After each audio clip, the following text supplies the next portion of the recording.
Hare Krishna. Once again, welcome to my channel, Purposeful Prosperity. We are continuing our wisdom series from the Little Book of Common Sense Investing, and today let's just try to explore the chapter 12, Seeking Advice to Select Funds, where the caution is given that look before you leap. So there is a famous quote which says that look before you leap, for as you sow, you are like to reap. Uh, so if you are making any decision without thinking about it, without thinking about the possible outcome about those things, then this will lead to waste lot of wastage of your time, resources, and energy. So that's why it's always being told that you look before you leap. So that's very important. And the same thing applies even for in our investment journey also. So that's what Bogle is trying to advise us here. So Bogle is beginning this chapter with combining with the learnings from the previous chapter of 10 and 11, where he says that the selecting your winning equity funds over the long term offer all the potential success of finding a needle in the haystack. So if you are looking at the long term performance, if you are trying to select your winning funds, then that's something equivalent of finding a needle, a small needle from a very large haystack that we should be avoiding. And second thing is that if we are selecting the winning fund based on their performance over a relatively short period in time, then that too also likely to fail. And in fact, that is going to give us the disasters, at least the, if not the disaster, at least the disappointment. So definitely we have seen from the previous chapter that both the short-term performance and the long-term performance for selecting any fund doesn't give any advantage. So definitely now the question comes is that should I abandon all these do it yourself approaches? What should be the approach for the investor? And I think the by default things that comes in our mind is that maybe look for an insurance agent, look for a financial consultant, or look for some registered investment advisors. So these are the three first choices that comes in us. So where we think that okay, maybe I might not be able to select the best one, then but can I approach any of these three who can help me finding the winner? So let's just try to look into this thing. What Bogle's thinking is. What is Bogle thinking in terms of these helpers? So first of all, Bogle is very clearly specifying that he is not against the registered investment advisor. He clearly lists out all the potential benefit that we are going to get if we are investing through a registered investment advisor. And he is beginning with that best our RIs are best as providing the valuable services, including the asset allocation guidance, information on tax consideration, advice on how much to save while you work, and how much to spend when you retire. So these are very important things. Then your advisor can also encourage you to prepare for the future. They can help you deal with many extra investment decisions. They have which are going to have some investment implications in your investment journey. So definitely they can help there. They can also help you avoid making some dumb mistake like chasing the past performance or trying to time the market or trying to ignore the cost which is going to be there in the funds. uh, so with all these things, we can see that the RIs are very important. Bogle further continues saying that they can also avoid their clients from jumping into the latest and the hottest bandwagons. We have seen that the mutual fund advisors or brokers keep on inventing or keep on advertising, I would say, more and more funds, especially when the market is really hot. And the retail investor are going to get caught into that thing. So if you have a real if you have a real advisor with you, he can definitely make sure that you don't jump into those new funds as and when they launch.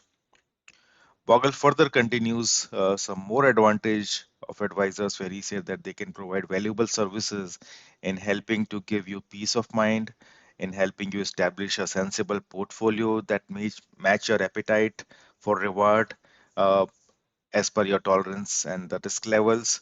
They can also help you deal with complexity, nuisance, and they can especially help you in staying the course in troubled time. We have seen that during the COVID time, how market has tanked.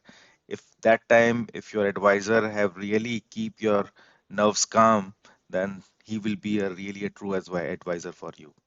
So with all these things, we can understand that these important services can enhance the implementation of your investment program and can improve your return.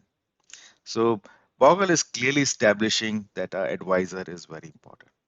But now the question is that can I reach the advisor for selecting a mutual fund which is going to beat the market?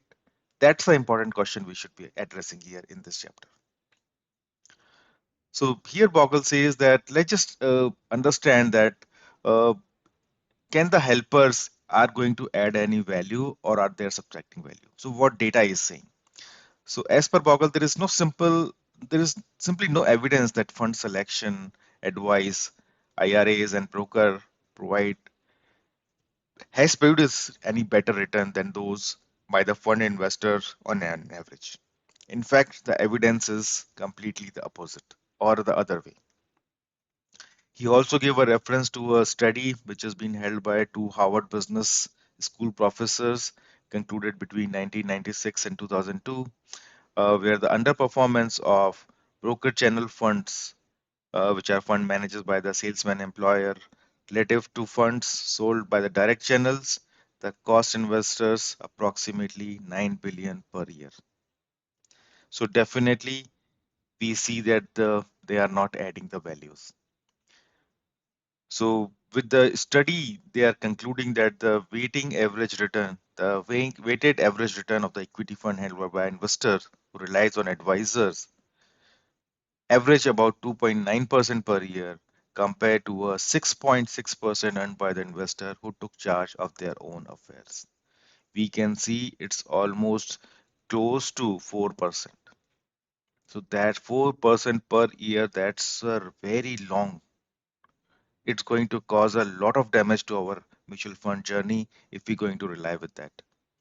So with this study, we can clearly see that the RISA or these helpers, professionals, insurance agents, they are not adding any value. In fact, they are subtracting value.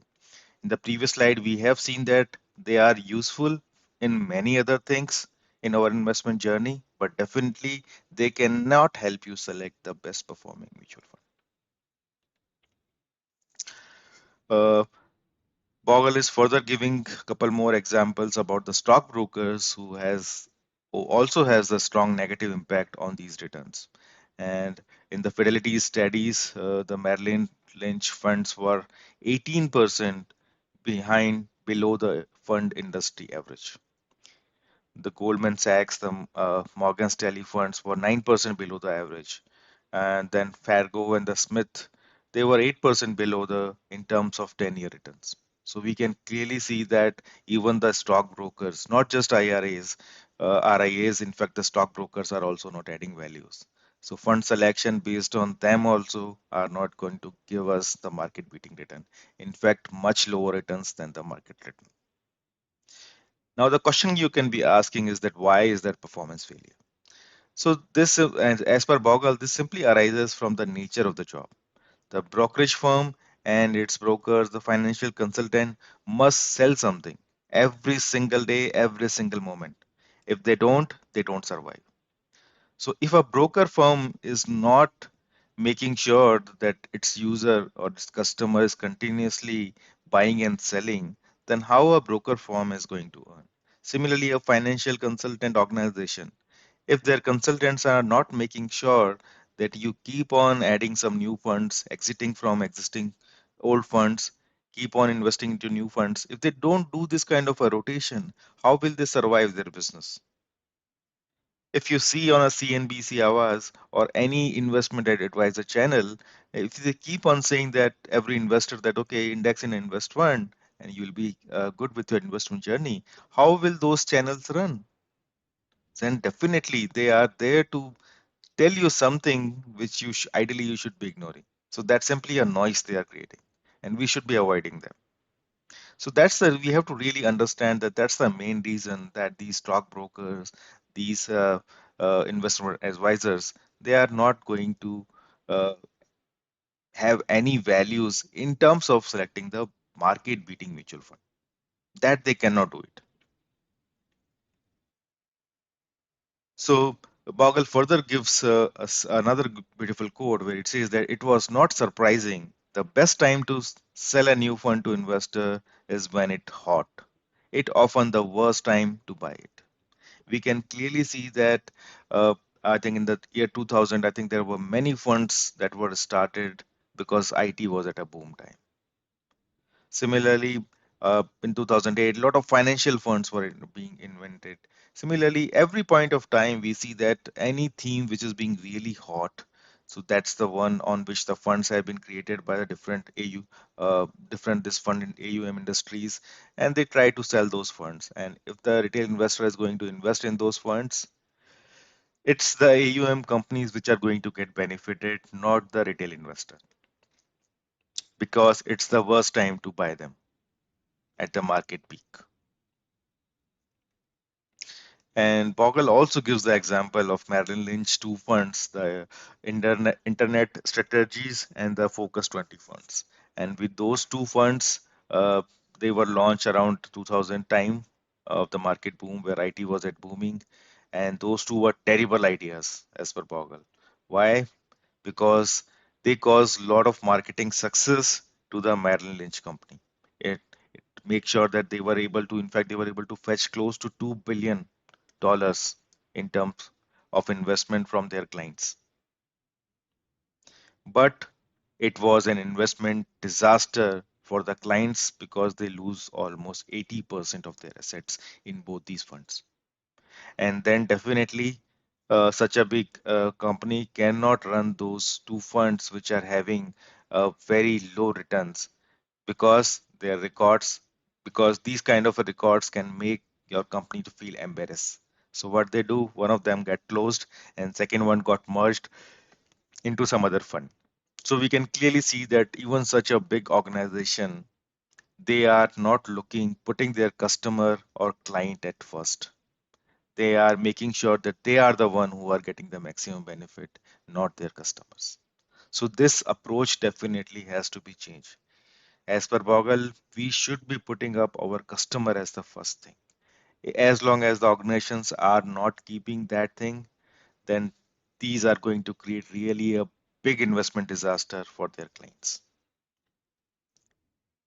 Bogle further continues and says that the evidence I have presented so far strongly confirms my original hypothesis that as vital as those services may be, advisors as a group cannot credibly relied upon to add value by selecting funds that will beat the market. So that's the summary here Bogle is trying to give with enough evidences and data that definitely advisors services are really important for a retail investor, but then advisors cannot add any value for selecting a fund which can beat the market. It is not possible.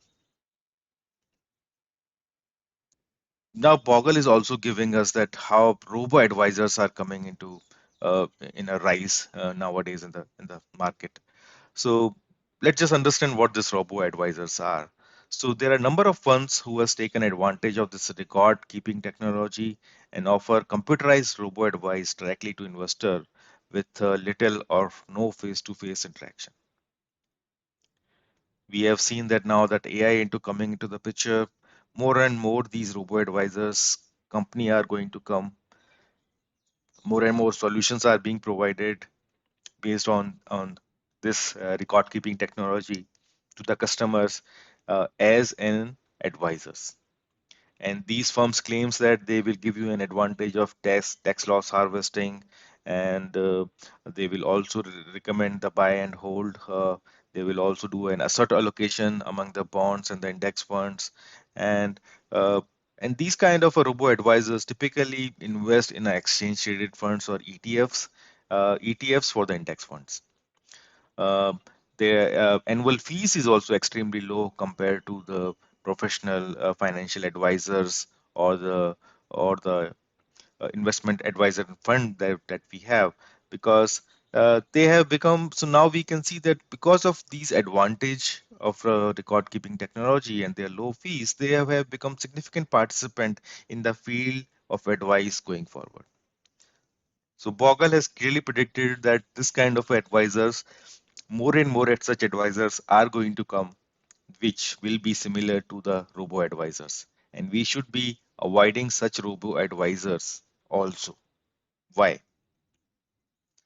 Because simplicity beats complexity. Einstein clearly says that the definition of genius is taking the complex and making it simple. So investment journey is complex. And we should not be putting more and more complexity by adding those investment advisors, the insurance agents, uh, the investment firms, the robo advisors. So all of them, if we keep on adding to our portfolios, we are making our investment journey more and more complex. And that's not the way for a retail investor. For a retail investor, especially interested in a passive investing, for him, simplicity is the way to go. And what is that simplicity? The simplicity of a broad market, low cost index fund, bought and then hold forever, is likely to be the optimal strategy for the vast majority of investors. That's the conclusion of Mr. Bogle here. And if you are considering to select the RIAs or a stockbroker, insurance agent to provide those investment advices, then you need to be really careful about whatever they are talking about. And if you still decided to go ahead with them, then Bogle is also advising you that make sure that you are paying a fair fees. Now, what is that fair fees? We'll talk about in our further slides. But definitely the fees really matters because that amount is going to be subtracted from your investment journey and it will break your compounding for that much of amount which you are paying to any of these stockbrokers, the insurance agents, or the investment advisor. So finally, look into the particular favor of advisor who recommend you the stock and bond index fund in their model portfolio. So that's the third final advice which Bogle is giving, that even if you are able to find a good investment advisor for you who is taking a fair amount of fees, but then also you make sure that that investment advisor is recommending you the bond index fund and the stock market index fund. Because if he is not having those things in his model portfolio, that means you have not selected the right investment advisor. Now you may be saying that okay, these kind of thinking might be Bogle's own conclusion, and one person conclusion cannot be made generalized. Although Bogle is having such a vast investment knowledge in his such a long investment journey, let's just say what others has to say on this. So we have selected this the four pillars of investing book, which has been written by Mr. William Bernstein, and he also talks about quite similar about these investment advisors, financial planners, stockbrokers, and the agent. So what he has to say, let's just hear from him. So you will want to ensure that your advisor is choosing your investment purely on their investment merits and not on the basis of how the vehicle rewards him. So that's very important. So first of all, the financial advisors, since they are going to get some benefit out of you from recommending some of those funds or getting some money from those AUM companies, definitely we need to make sure that they are putting the interest of the customer first and then looking after their interest. That's very important. And how can you achieve that? So that's being further mentioned is that the best and only way to make sure that you and your advisors are on the same team is to make sure he is fee only. That means registered investment advisor. So RIAs are the one which is being recommended by Mr. William because they are fee only. That is that he received no remuneration from any other sources beside you, because for him he is going to get the money from you only, so he will make sure that your interest is preserved and he will always keep your interest first beside all other his interests. That's very important. So among a financial planner, uh, or financial advisor or stockbroker, you should be always selecting a registered investment advisor. So a SEBI registered investment advisor who is taking fee only, that's the best advisor for you to select. So that's the first channel, first point in selecting an advisor. Then Mr. William further continues that your advisor fees shouldn't be reasonable. It is simply not worth paying anybody more than 1% to manage your money. That doesn't make sense. And if you look at the PMSs, portfolio management services, which has been run by many other things, and nowadays, once the market is in bull run, there are many such uh, PMSs are going to come which are charging 2%, 2.5%, even more. They are not going to make any value. They are not going to add any value in our investment journey. In fact, we are going to be failure if we are paying such an high fees because cost really matters. And Mr. William is further simplifying this cost, saying that the if you have 1 million, you should be paying no more than 0.75%, and for a 5 million, no more than 0.5%. And how many of retail investors are having this much of amount for the investment journey? Hardly we have. But then also we are paying sometimes 2, 2.5%. Is it really make sense? Let's just hear the advice of Mr. William and select your investment advisors whose fees should be in that reasonable limit which has been recommended here. It should be between 0.5 to 0.75%, not more than that.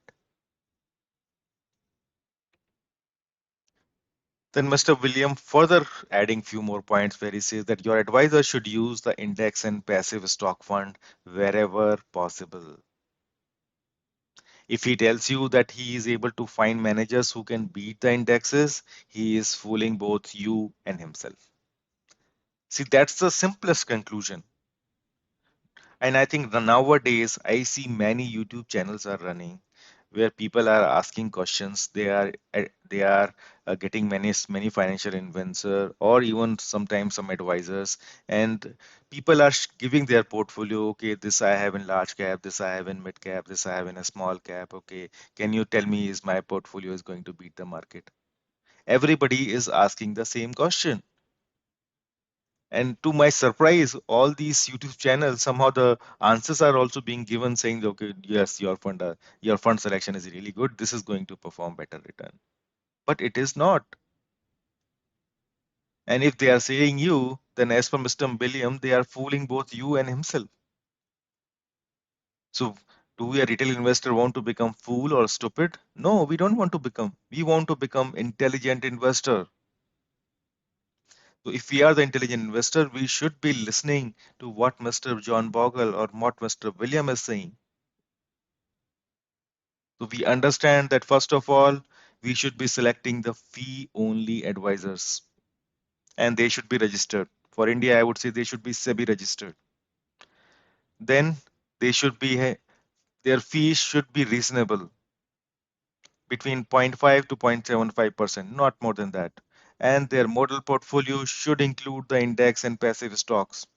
If they are not doing this thing, then you have not selected the right investment advisors.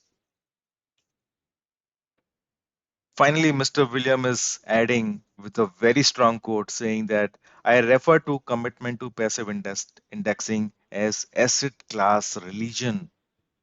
Do not hire anyone without it. Such a stress is being given on this passive investing that this is an asset class. You cannot ignore them. Even if you are follower of active investing, there should be a major portion of your core portfolio should belong to passive investing. You cannot ignore them. This is one of an important asset class nowadays. And if somebody is ignoring them, then he cannot be your well-wisher. That's pretty clear. And I think that's what conclude this chapter also. So I hope by now you are pretty clear that should we seeking advice in selecting the fund? I think the answer is clearly no. And even if you want to have some investment advisor for you, you should be clearly knowing that how to select that investment advisor. So I think both the points are pretty clear after going through the detailed discussion that we have done in the chapter. So now you are knowing, you have already looked before making a leap. Thank you once again staying with me. I hope you make something out of this uh, discussion that we have done on this chapter. uh, and that is going to help you become a wise investor, an intelligent investor, and trying to make you those stupid and foolish mistakes. If you think this kind of a contents are really helping you out, feel free to share them with as much people as possible to retail investor, because we want to make all retail investors intelligent investors. That's the aim for this channel. So feel free to like, share, and subscribe to my channel Purposeful Prosperity, and I will see you again with the next chapter summary soon. Till then, thank you very much. Hare Krishna.